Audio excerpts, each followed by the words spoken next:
Everyone, welcome to the channel. So it's me Aakriti Singh. आज की video में मैं लेकर के आई हूँ आपके लिए एनाटॉमी के इम्पॉर्टेंट टॉपिक लेक्चर सीरीज़। इस सीरीज़ में हम वन बाय वन एनाटॉमी के सारे इंपॉर्टेंट टॉपिक को डिस्कस करेंगे, जैसे कि anatomy of brain, anatomy of lungs, anatomy of heart, anatomy of kidney, anatomy of liver. ठीक है, तो ये जो कुछ टॉपिक्स होते हैं एनाटॉमी के, ये एग्जाम के पॉइंट ऑफ व्यू से बहुत ही ज़्यादा इंपॉर्टेंट होते हैं, क्योंकि एनाटॉमी के एग्जाम में इस टॉपिक से क्वेश्चन आने के चांसेस अप टू 90% तक होते हैं। तो कोई भी लेक्चर आपसे मिस ना हो, इसके लिए ज़रूरी है कि आप फटाफट से चैनल को सब्सक्राइब करके बेल आइकन पे क्लिक कर लीजिए, जिससे अपकमिंग वीडियोज़ की सारी नोटिफिकेशन आपको मिलती रहे। इसके अलावा अगर आप बीएससी नर्सिंग फर्स्ट सेमेस्टर के स्टूडेंट हैं, आप किसी भी सब्जेक्ट के नोट्स बाय करना चाहते हैं, चाहे एनाटॉमी, फिजियोलॉजी, साइकोलॉजी, सोशियोलॉजी या नर्सिंग फाउंडेशन वॉल्यूम 1, सभी नोट्स का प्राइस है 149 रुपीज़, जो कि आपके स्क्रीन पे दिए गए कॉन्टैक्ट नंबर पे मुझे @ फर्स्ट सेमेस्टर नोट्स करके या फिर जो भी सब्जेक्ट का नोट्स आपको बाय करना है उसका नाम लिख करके आप मुझे व्हाट्सअप कर सकते हैं। उसके बाद 149 रुपीज़ में आप मुझसे एनाटॉमी की कंप्लीट सिलेबस, आपके बीएससी नर्सिंग फर्स्ट सेमेस्टर का जो आईएनसी के साइड से सिलेबस आया है, रिलीज़ हुआ है, उसके अकॉर्डिंग कंप्लीट नोट्स आप 149 रुपीज़ में मुझसे बाय कर सकते हैं। तो अभी के लिए आज के इस वीडियो में हम डिस्कस करेंगे एनाटॉमी ऑफ ब्रेन। तो वीडियो को एंड तक देखना और एक notebook, blue pen, black pen लेकर के बैठो, जिससे मैं ऑन स्क्रीन जो नोट्स आपको शेयर करूँ उसको आप देख करके अपने नोट्स बनाते चलो। तो चलो फटाफट से चैनल को सब्सक्राइब करो, जिससे अपकमिंग वीडियोज़ की कोई भी इंपॉर्टेंट नोटिफिकेशन आपसे मिस ना हो। ओके सो स्टूडेंट, अब हम डिस्कस करते हैं anatomy of brain. Anatomy of brain में हम सबसे पहले ब्रेन का एक स्ट्रक्चर देखेंगे।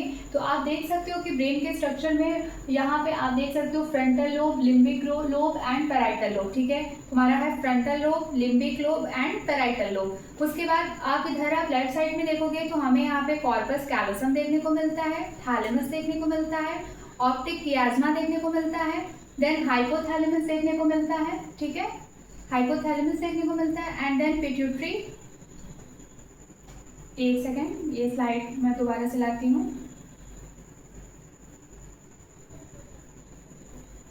देन हमारा पिट्यूटरी ग्लैंड देखने को मिलता है हमें, एंड फिर है हमारा mammillary body, pons, medulla oblongata, spinal cord, cerebellum.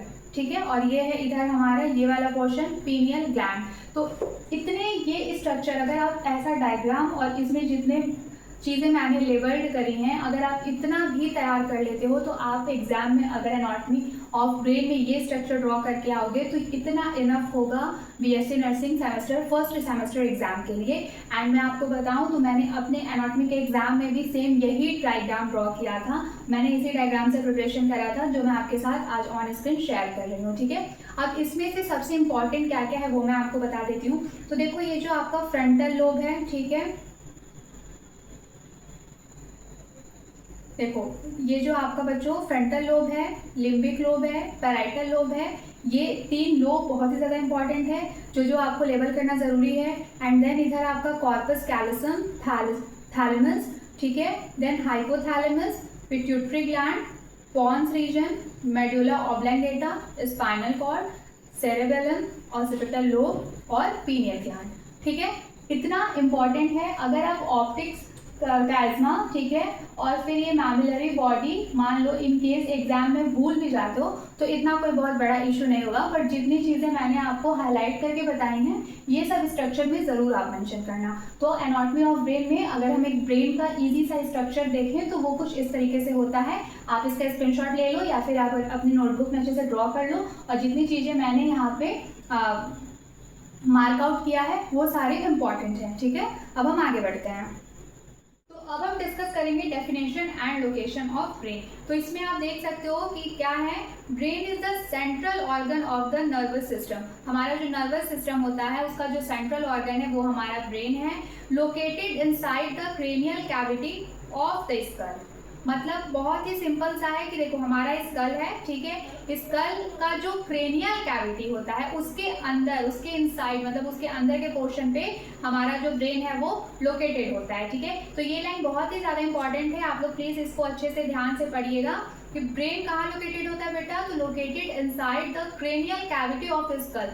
School की जो क्रेनियल कैविटी है उसके अंदर हमारा ब्रेन लोकेटेड होता है। देख लो ब्रेन कितने लेयर से, क्योंकि ब्रेन हमारा मेन सिस्टम है ना, कंट्रोलिंग सिस्टम है। अगर ब्रेन को कोई भी हार्म पहुंचा, डैमेज पहुंचा तो हमारा पूरा ओवरऑल बॉडी का फिजियोलॉजी, एनाटॉमी सब डिस्टर्ब हो जाएगा। ठीक है, एनाटॉमी तो ऐसा नहीं बोल सकते, बट फिजियोलॉजी पूरी तरीके से डिस्टर्ब हो जाएगी। तो आप कह सकते हो कि भाई उसको प्रोटेक्टिव लेयर में बचा के रखना जरूरी है। तो इस वजह से हमारे बॉडी का कुछ स्ट्रक्चर इस तरीके से, जिसमें हमारा जो ब्रेन है वो स्कल के क्रेनियल कैविटी के अंदर प्रेजेंट होता है, इनसाइड प्रेजेंट होता है। ठीक है, it is protected by the skull bone. अब स्कल के अंदर प्रेजेंट है तो ऑब्वियस सी बात है जो स्कल का बोन है वो हमारे ब्रेन को प्रोटेक्ट करता है। ठीक है, और कौन कौन प्रोटेक्ट करता है, मेनिंजेस, मेनिंजेस की एक लेयर होती है और एक स्पेशल फ्लूइड होता है जिसको हम सेरेब्रोस्पाइनल फ्लूइड बोलते हैं, CSF फ्लूइड बोलते हैं। ये जो सेरेब्रोस्पाइनल फ्लूइड होता है बच्चों, ये कुशन का काम करता है जो कि हमारे ब्रेन को प्रोटेक्ट करने के लिए रिस्पॉन्सिबल होता है। आपको अगर मैं एक छोटा सा एग्जांपल दूं, आप ऐसे अपना जो है ये सर है, ये वाला पोर्शन है, इसको ऐसे डायरेक्टली दीवार में ऐसे हल्का सा लड़ाओ तो नो डाउट आपको हार्म होगा। ठीक है, आपको पेन परसीव होगा। बट वही आप अगर यहाँ पे एक कुशन, जो एक अच्छा सा फ्लफी सा कुशन है वो लगाओ और देन दीवार पे आप ऐसे कोलाइड करने का कोशिश करो तो क्या आपको पेन होगा? नहीं। क्यों? क्योंकि वो कुशन प्रोटेक्शन का काम कर देगा।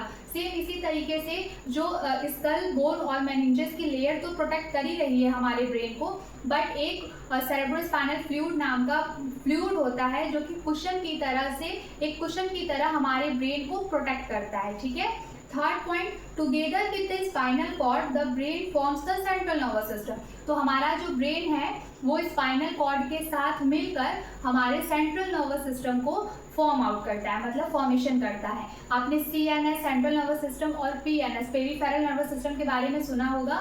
तो हमारा जो CNS है वो कैसे बनता है बच्चों, तो वो ब्रेन और स्पाइनल कॉर्ड मिलकर के CNS का फॉर्मेशन करते हैं। ठीक है, आई होप आपको इतनी चीजें समझ में आई होंगी। अब हम आगे बढ़ते हैं।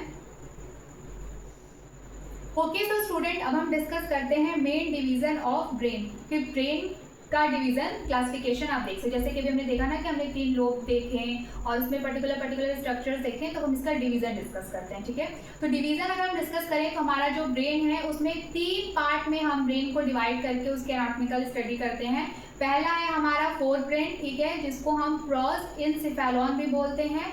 सेकंड है हमारा मिड ब्रेन, जिसको हम मेस एनसेफेलॉन बोलते हैं। थर्ड है हमारा हिंड ब्रेन, जिनको हम रॉम्ब एनसेफेलॉन बोलते हैं। ठीक है, तो ये 3 ब्रेन, हमारा जो ब्रेन का एनाटॉमिकल स्ट्रक्चर है वो ये 3 पार्ट में डिवाइड हुआ है। फर्स्ट है हमारा फोर ब्रेन, सेकंड है हमारा मिड ब्रेन और थर्ड है हमारा हिंड ब्रेन। आप इससे नाम से समझ रहे, फोर ब्रेन मतलब frontal part, mid brain means middle part और हिंड ब्रेन मतलब पोस्टीरियर पार्ट। ठीक है, तो ब्रेन का फ्रंटल पार्ट फोर ब्रेन के अंडर आएगा, मिडल पार्ट मिड ब्रेन के अंडर आएगा और जो पोस्टीरियर पार्ट होगा उसके स्ट्रक्चर का that will come under the hind brain. ठीक है, अब हम इसकी क्लासिफिकेशन को और थोड़ा डिटेल में देखने का ट्राई करते हैं। ओके, सो स्टूडेंट अब हम डिस्कस करते हैं सबसे पहले फोर ब्रेन। तो फोर ब्रेन क्या है, ये हमारा largest and most developed part of the brain. तो जो फोर ब्रेन होता है वो हमारे ब्रेन का सबसे ज़्यादा लार्जेस्ट मीन्स बड़ा और मोस्ट डेवलप्ड मतलब जिसका पूरा कंप्लीट डेवलपमेंट हो चुका है, ऐसा पार्ट हमारा क्या होता है, फोर ब्रेन होता है। फोर ब्रेन के अंडर क्या क्या आता है, ये बहुत इंपॉर्टेंट है कि फोर ब्रेन के अंडर क्या आता है, मिड ब्रेन के अंडर क्या आता है और हिंड ब्रेन के अंदर क्या आता है। तो फोर ब्रेन में हमारा क्या इंक्लूड करता है बच्चों, तो है हमारा सेरेब्रम, थैलेमस, हाइपोथैलेमस। बहुत इजी है, थैलेमस और हाइपोथैलेमस एक दूसरे से मिलता जुलता शब्द है बच्चों। सेरेब्रम आपको याद करना है। फोर ब्रेन, ध्यान देना, देखो अक्सर बच्चे ना सेरेबेलम और सेरेब्रम में कंफ्यूज हो जाते हैं कि सेरेबेलम कहाँ आता है और सेरेब्रम कहाँ आता है। तो देखो फोर ब्रेन में भी आपका आर आ रहा है, ठीक है, फोर ब्रेन में भी आपका आर आ रहा है और सेरेब्रम में भी आपका आर आ रहा है। इसका मतलब फोर ब्रेन के अंडर क्या आएगा, सेरेब्रम। फोर ब्रेन क्या इंक्लूड करेगा, सेरेब्रम।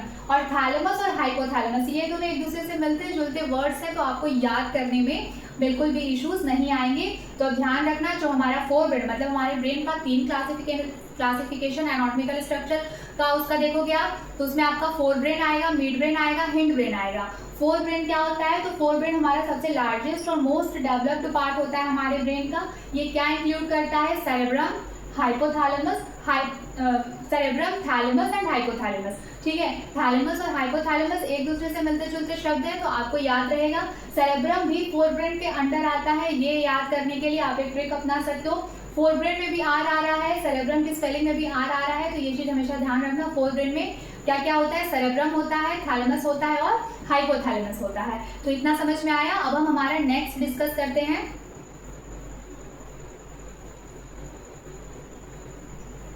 फोरब्रेन के बाद हम डिस्कस करेंगे सेरेब्रम। ठीक है, तो सेरेब्रम क्या है?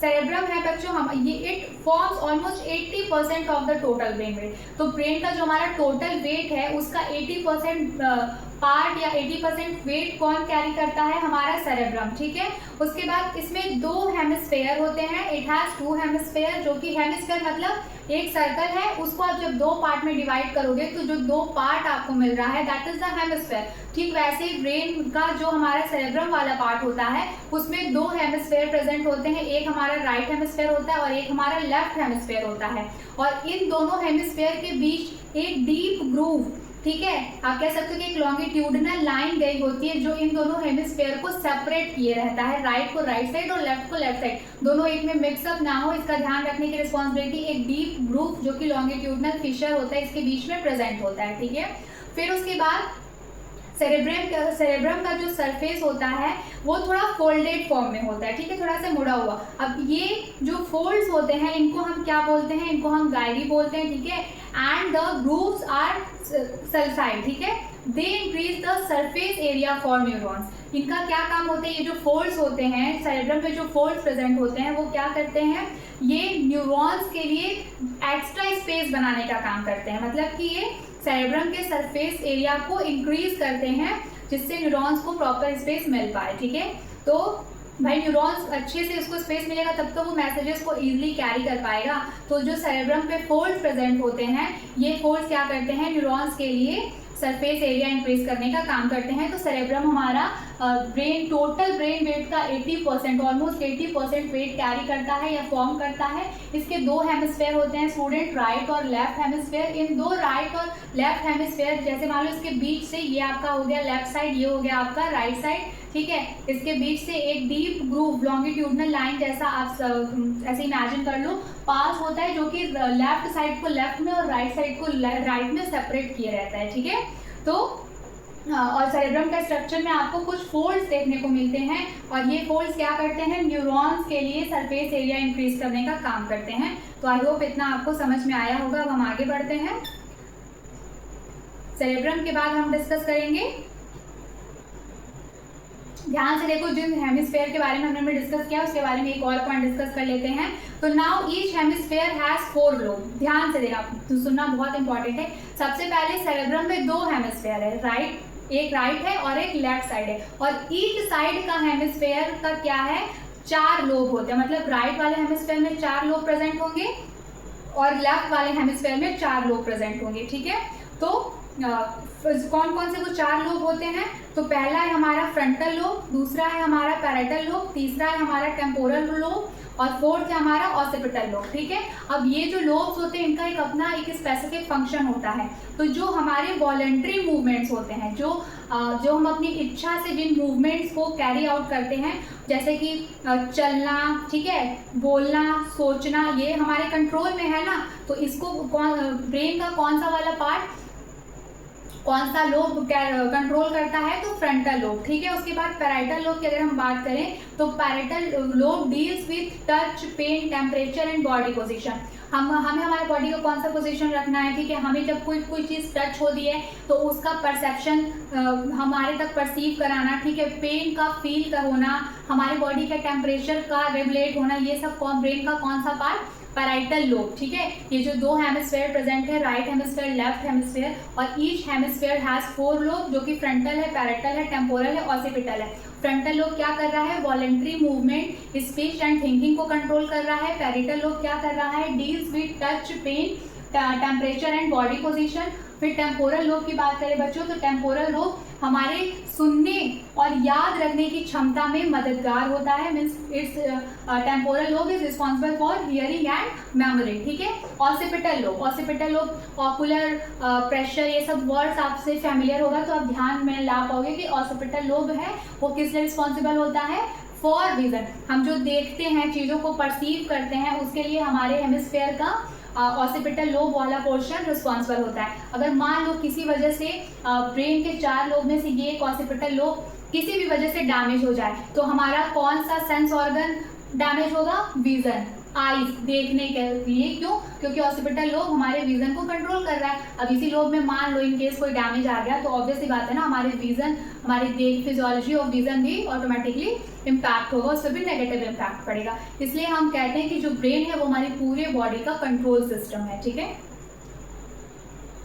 आई होप इतना समझ में आया होगा। अब हम आगे बढ़ते हैं नेक्स्ट स्लाइड की तरफ। सिंपली याद रखने का एक टेक्निक बता रही हूँ। जो फ्रंटल लोब है वो हमारे मोटर फंक्शन के लिए रिस्पॉन्सिबल है, ठीक है। फ्रंटल लोब जो है वो हमारे मोटर फंक्शन के लिए रिस्पॉन्सिबल है। पैराइटल लोब जो है वो हमारे सेंसरी फंक्शन के लिए रिस्पॉन्सिबल होता है। टेम्पोरल लोब जो होता है वो हमारे हियरिंग, सुनने की क्षमता के लिए रिस्पॉन्सिबल होता है। ऑसिपिटल लोब जो होता है वो हमारे विजन के लिए रिस्पॉन्सिबल होता है। ये बहुत ही इंपॉर्टेंट है। नॉर्सेट में भी इवन ऐसा कुछ रिलेटेड क्वेश्चन आ जाएगा। मान लो ऐसे हो जाता है कि मान लो कोई कुछ भी पूछ लिया कि अगर फ्रंटल लोब डैमेज होगा तो कौन सा फंक्शन हमारा, कौन से फंक्शन पे नेगेटिव इम्पैक्ट पड़ेगा। 4 ऑप्शन दे देगा, मोटर, सेंसरी, हियरिंग, विजन। अगर फ्रंटल लोब डैमेज हो रहा है तो मोटर, क्योंकि ये मोटर के लिए रिस्पॉन्सिबल है। तो फ्रंटल लोब क्या काम करता है, हमारे मोटर फंक्शन को कंट्रोल करता है। पैराइटल लोब जो होता है वो हमारे सेंसरी फंक्शन को कंट्रोल करता है। टेम्पोरल लोब जो होता है वो हमारे हियरिंग एबिलिटीज को कंट्रोल करता है, रेगुलेट करता है। ऑसिपिटल लोब जो होता है वो हमारे विजन या विजुअल एक्टिविटी को कंट्रोल करता है या रेगुलेट करता है। इतना समझ में आया होगा। अब हम आगे बढ़ते हैं।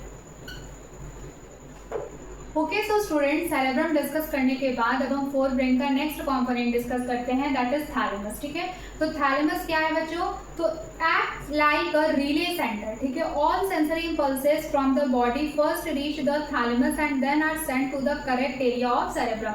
तो जो भी हमारे सेंसरी ऑर्गन्स, ठीक है, हमारे जो भी सेंसरी इंपल्सेस, लाइक हमारे 5 सेंस ऑर्गन्स होते हैं, तो वो जो इंपल्सेस, जो सिग्नल हमारे ब्रेन को जब ट्रांसमिट करते हैं इलेक्ट्रिकल इंपल्सेस के फॉर्म में, तो वो सिग्नल सबसे पहले ब्रेन के कौन से पार्ट में जाता है, थैलेमस, जो कि फोर ब्रेन के अंडर है, फोर ब्रेन का कंपोनेंट है, थैलेमस में जाता है। उसके बाद सेरेब्रम के जो भी पर्टिकुलर एरिया में वहाँ ज़रूरत है वो अपने करेक्ट लोकेशन पे ट्रांसमिट होता है। तो जब भी सिग्नल कोई भी सेंस ऑर्गन हमें ट्रांसमिट कर रहा होता है तो सबसे पहले वो सिग्नल कहाँ पे जाता है, कौन से ब्रेन के कौन से रीजन में, तो थैलेमस वाले रीजन में, ठीक है। इसलिए हम इसको क्या बोलते हैं, रिले सेंटर बोलते हैं, ठीक है।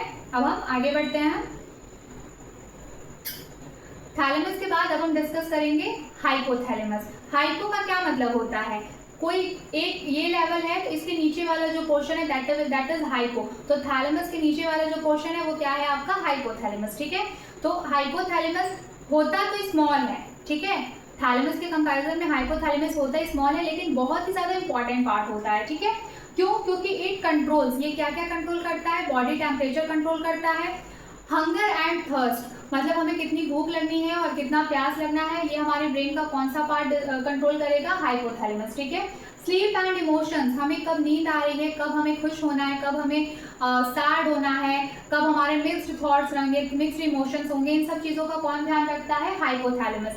Then endocrine function, endocrine function में कैसे हाइपोथैलेमस का क्या रोल होता है, तो by controlling the pituitary gland. Pituitary gland पता है आपको, मास्टर्स ऑफ मास्टर ग्लैंड्स है ना, मतलब कि ये मास्टर ग्लैंड होता है, तो ये इसी को कंट्रोल करता है, हाइपोथैलेमस पिट्यूटरी को ही कंट्रोल करता है। तो ऑब्वियस सी बात है भाई कि ग्लैंड से ही तो हमारे हार्मोन्स रिलीज होते हैं, तो एंडोक्राइन फंक्शंस में भी हाइपोथैलेमस का रोल होता है, ठीक है। सो हम कह सकते हैं कि जो हमारा हाइपोथैलेमस है ये हमारे बॉडी का कंट्रोल रूम है, मतलब हमें भूख, प्यास, सोना, हंसना, रोना, ठीक है, हमारी बॉडी का टेम्परेचर कितना होगा, हमारी बॉडी में कौन से हार्मोन्स कब रिलीज होंगे, ये सब कंट्रोल कर रहा है हमारा हाइपोथैलेमस। तो ये एक तरीके का हमारी बॉडी का कंट्रोल रूम है, ठीक है।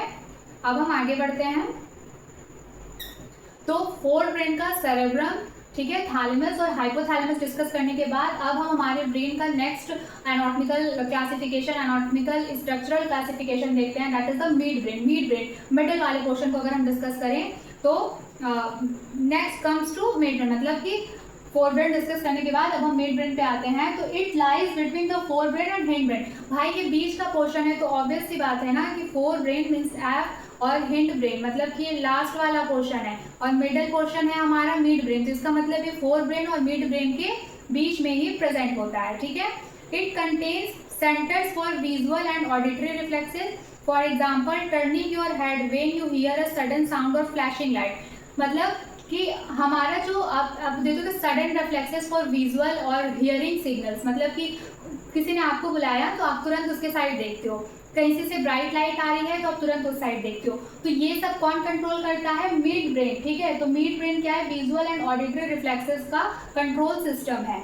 और एग्जांपल के लिए मैंने अभी आपको बताया कि मान लो कहीं से आवाज आई तो आपने तुरंत इमीडिएटली उसके साइड देखा, तो ब्राइट लाइट है तो उधर, मतलब जिस साइड से ऑडिटरी या विजुअल सिग्नल मिल रहे हैं तुरंत उधर रिस्पॉन्ड करने के लिए आप एबल कैसे होते हो? क्योंकि आपका मिड ब्रेन सही से फंक्शन कर रहा होता है तब, ठीक है। It also helps in maintaining posture and muscle tone. हमारे बॉडी का पोस्चर और हमारे मसल्स के टोन को मेंटेन करने में भी हमारा मिड ब्रेन रिस्पॉन्सिबल होता है, ठीक है। तो मिड ब्रेन डिस्कस करने के बाद अब हम आगे बढ़ते हैं हमारे नेक्स्ट इंपॉर्टेंट स्ट्रक्चरल कंपोनेंट के पास, that is the hind brain. मतलब कि हमारे जो पोस्टीरियर वाला पोर्शन होता है वो है हमारा हिंड ब्रेन, ठीक है। हिंड ब्रेन में तीन मेन स्ट्रक्चर्स होते हैं। पहला है हमारा cerebellum, pons and medulla oblongata. देखो यहाँ पे सेरेबेलम है और बच्चे हमेशा कंफ्यूज होते हैं कि फोर ब्रेन में सेरेब्रम है, यहाँ पे सेरेबेलम है। बहुत बार क्या करते हैं वहाँ पे सेरेबेलम और यहाँ पे सेरेब्रम लिख देते हैं, तो कंफ्यूज मत होना। मैंने ट्रिक बताइए, सेरेब्रम की भी स्पेलिंग में आर है और फोर ब्रेन की भी स्पेलिंग में आर है। इसका मतलब सेरेब्रम किसका कंपोनेंट होगा? फोर ब्रेन का, ठीक है। और हिंड ब्रेन में सेरेबेलम आएगा। तो आप एक याद कर लो, फोर ब्रेन में सेरेब्रम आ रहा है, इसका मतलब हिंड ब्रेन में सेरेबेलम आएगा। मिड ब्रेन का कुछ अदर स्ट्रक्चर, सब स्ट्रक्चर है नहीं, तो हिंड ब्रेन में आपका तीन आता है, तीन मेन स्ट्रक्चर आता है इसके अंदर, दैट इज आपका cerebellum, pons and medulla oblongata. अब हम वन बाय वन जल्दी जल्दी इसके स्ट्रक्चर को डिस्कस करते हैं। तो सबसे पहले हम डिस्कस करेंगे बच्चों सेरेबेलम, ठीक है। तो सेरेबेलम, इसका साइज अगर हम देखें तो इसको हम लिटिल ब्रेन, छोटा दिमाग भी बोलते हैं। क्यों? क्योंकि ये सेरेब्रम के नीचे, ठीक है, देखो ध्यान देना, ये सेरेब्रम के बिलो में लोकेटेड होता है। इसका लोकेशन सेरेब्रम के नीचे होता है। It controls balance, coordination and fine muscle movement. हमारे बॉडी का बैलेंस, हमारे मसल्स का आपस में कोऑर्डिनेशन और फाइन मसल्स मूवमेंट के लिए कौन रिस्पॉन्सिबल होता है? सेरेबेलम, ठीक है। उसके बाद तो एग्जाम्पल दिया है कि व्हेन यू वॉक स्ट्रेट और dance gracefully, that's your cerebellum at work. जब आप अच्छे अच्छे मूवमेंट्स करके डांस कर रहे होते हो या फिर आप वॉक कर रहे होते हो तो उस टाइम पे आपके फाइन मसल्स मूवमेंट होते हैं। तो उस टाइम पे हमारे ब्रेन का कौन सा स्ट्रक्चर एक्टिवेट हुआ होता है? सेरेबेलम, ठीक है। तो अगर कोई डांस कर रहे हैं बहुत अच्छा तो समझो कि उसका सेरेबेलम बहुत ही अच्छा काम करता है, ठीक है। सेरेबेलम डिस्कस करने के बाद अब हम आगे बढ़ते हैं, पॉन्स डिस्कस करते हैं। तो पॉन्स क्या है बच्चों? पॉन्स मतलब कि ब्रिज। ये जो टर्म है इसका मतलब होता है ब्रिज मतलब पुल, ठीक है। It connects different parts of the brain and helps in regulation and respiration. Bridge का क्या काम होता है? दो डिस्टेंट रीजन को कनेक्ट करना। तो जो हमारे ब्रेन के डिफरेंट पार्ट्स हैं उसको आपस में कनेक्ट करने का काम कौन करता है? पॉन्स, जो कि हिंड ब्रेन का स्ट्रक्चरल कंपोनेंट है, ठीक है। और फिर उसके बाद ये हमारा रेस्पिरेशन में हेल्प करता है, मतलब हम जो सांस लेते हैं प्रॉपर, हमारा जो इंस्पायरेशन और एक्सपायरेशन का मूवमेंट होता है वो इस पॉन्स रीजन के हेल्प से होता है, ठीक है। इसके आगे हम बढ़ते हैं हमारे हिंड ब्रेन का last component structural component, that is the medulla oblongata. Medulla oblongata सबसे ज्यादा इंपॉर्टेंट पार्ट होता है, ध्यान रखिएगा। Medulla oblongata is the most vital part, ठीक है। क्यों? क्योंकि ये हमारे ब्रेन को स्पाइनल कॉर्ड के साथ कनेक्ट करता है।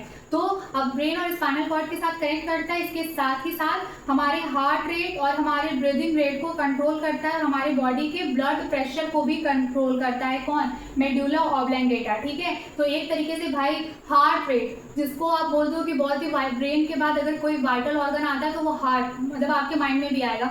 तो हार्ट को और लंग्स का जो हमारा ब्रीदिंग रेट है उसको कंट्रोल कर रहा है, हमारे ब्लड प्रेशर को कंट्रोल कर रहा है। तो ऑटोमेटिकली मेडुला ऑब्लंगेटा बहुत ही इंपॉर्टेंट पार्ट हो जाता है हमारे ब्रेन का, ठीक है। तो ये एक तरीके से लाइफ सस्टेनिंग सेंटर है। अगर ये मेडुला ऑब्लंगेटा सही से काम कर रहा है तभी हम जिंदा हैं, हम चल फिर रहे हैं, अच्छे से बातचीत कर रहे हैं, ठीक है। अगर मेडुला किसी भी वजह से स्टॉप हो जाता है, काम करना बंद कर दे, इफ इट स्टॉप्स वर्किंग, तो हम उस इंडिविजुअल पर्सन की लाइफ कंटिन्यू नहीं रहेगी, क्योंकि भाई ऑटोमेटिकली उसका हार्ट रेट मतलब हार्ट काम करना बंद कर देगा, ब्रीदिंग रुक जाएगी, ठीक है, ब्लड प्रेशर अल्टर्ड हो जाएगा। तो क्या फिर वो इंसान ऐसे बच सकता है? नहीं। तो मेडुला ऑब्लंगेटा सही से काम करता है तभी हमारे बॉडी का हार्ट रेट, ब्रीदिंग और ब्लड प्रेशर प्रॉपर्ली रेगुलेट हो रहा होता है, ठीक है।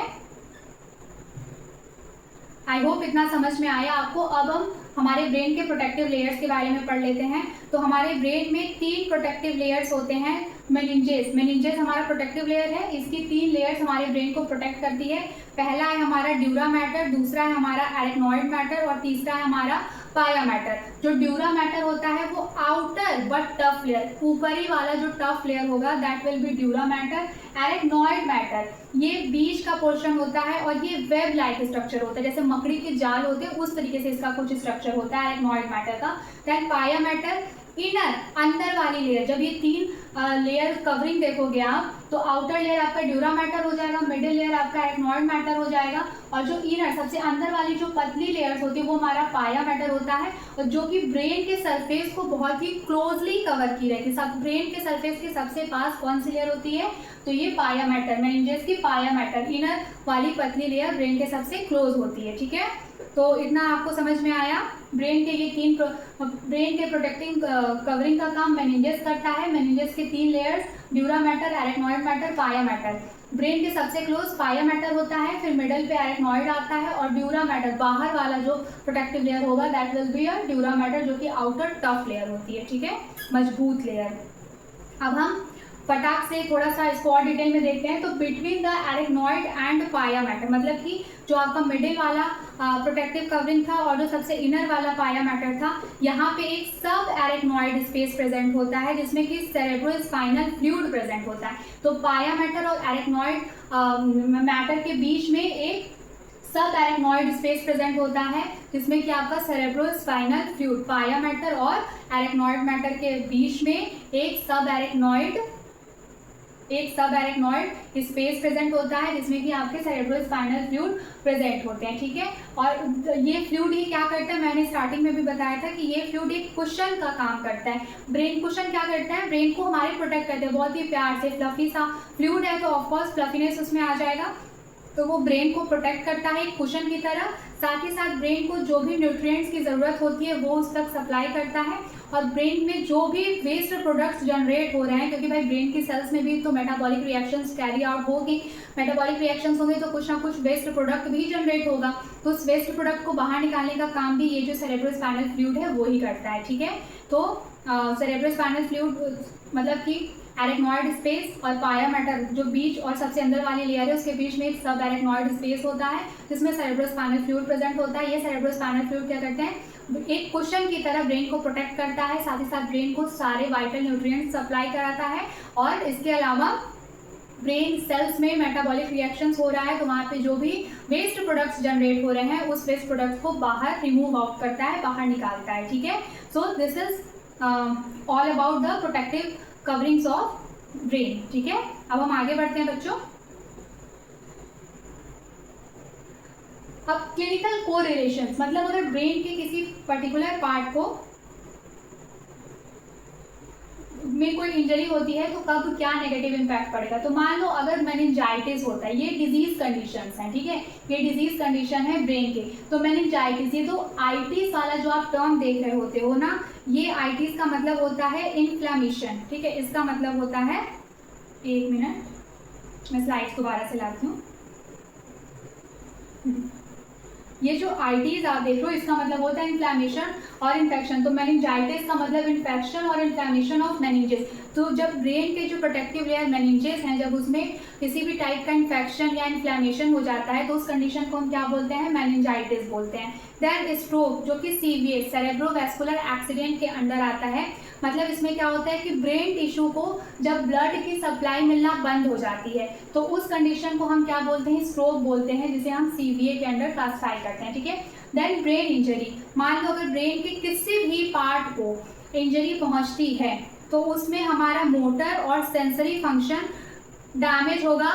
कब हमारा मोटर फंक्शन डैमेज होगा, कब हमारा सेंसरी फंक्शन डैमेज होगा, ये किस बात पर डिपेंड करेगा कि हमारे ब्रेन का कौन सा एरिया डैमेज हुआ है। अगर वो एरिया डैमेज हुआ है जो मोटर फंक्शन को कंट्रोल कर रहा था तो ऑब्वियस सी बात है हमारे बॉडी का मोटर फंक्शन नहीं काम करेगा। और अगर वो पार्ट डैमेज हुआ है जो सेंसरी फंक्शन को कंट्रोल करता है तो हमारे जो सेंस ऑर्गन्स है वो काम करना बंद कर देंगे। तो ब्रेन के कौन से पर्टिकुलर एरिया में इंजरी है वो डिसाइड करेगा कि हमारे बॉडी का कौन सा पार्ट फंक्शन करना बंद करेगा। ठीक है। सो ये क्लिनिकल कोरिलेशंस का मतलब होता है बच्चों कि कुछ डिजीज कंडीशंस ब्रेन से रिलेटेड मैंने आपको इन शॉर्ट बताया है, जो as a BSc nursing first semester student आपको पता होना चाहिए। ठीक है। अब हम आगे बढ़ते हैं। अब आगे है हमारा क्विक समरी। अब तक हमने जितनी चीजें पढ़ी अब मैं वो आपको जल्दी से बता देती हूँ। तो ब्रेन क्या है बच्चों, 3 पार्ट में डिवाइड हुआ है, फोर ब्रेन, मिड ब्रेन और हिंड ब्रेन। ठीक है। फोर ब्रेन हायर फंक्शन, हमारे बॉडी का ज़्यादातर फंक्शन कंट्रोल करने की रिस्पॉन्सिबिलिटी किसकी है, फोर ब्रेन की। साथ ही साथ थिंकिंग और इमोशंस की रिस्पॉन्सिबिलिटी भी हमारे फोर ब्रेन का है। ठीक है। फिर फोर ब्रेन के अंदर हमने क्या कंपोनेंट देखे थे, सेरेब्रम था हमारा, थैलेमस था और हाइपोथैलेमस था। देन आता है हमारा मिड ब्रेन। मिड ब्रेन हमारे बॉडी के रिफ्लेक्सेस और पोस्चर्स को मेंटेन करने के लिए रिस्पॉन्सिबल होते हैं और ये हमारा फोर ब्रेन और हिंड ब्रेन के बीच में प्रेजेंट होता है। देन एट लास्ट हमारा जो पोस्टीरियर पोर्शन होता है दैट इज हमारा हिंड ब्रेन। हिंड ब्रेन क्या करता है, बैलेंस का काम, बॉडी बैलेंस मेंटेन करता है, हमारे रेस्पिरेशन को मेंटेन करता है, हार्ट बीट को मेंटेन करता है। एंड ये तीनों फोर ब्रेन, मिड ब्रेन और हिंड ब्रेन एक प्रोटेक्टेड किसके द्वारा होता है, मेनिंजेस की एक लेयर होती है जो कि ब्रेन के सारे स्ट्रक्चर को कंट्रोल किया रहता है, प्रोटेक्ट करता है। ठीक है। तो हिंड ब्रेन यही अंडर हमारा मेडुला ऑब्लांगेटा आता है और पॉन्स आता है। ठीक है। और सेरेबेलम आता है, तो जो कि हार्ट बीट और रेस्पिरेशन बैलेंस इन सारी चीज़ों को कंट्रोल करता है। So this is all about today's video. I hope ये लेक्चर्स आपको समझ में आए होंगे। अगर आप एनाटॉमी की डिटेल नोट्स बाय करना चाहते हो, अपने बीएससी नर्सिंग फर्स्ट सेमेस्टर के सिलेबस के unit wise detail notes buy करना चाहते हो तो आप स्क्रीन पे दिए गए कॉन्टैक्ट नंबर पे @anatomy notes टेक्स्ट करके 149 रुपीज़ में आप मुझसे नोट्स बाय कर सकते हो। ठीक है। So once again thank you so much for watching this video. जो भी डाउट हो let me know in the comment section. अभी के लिए चैनल को सब्सक्राइब करके बेल आइकन पे जरूर क्लिक कर लो जिससे अपकमिंग वीडियोस की सारी नोटिफिकेशन आपको मिलती रहे।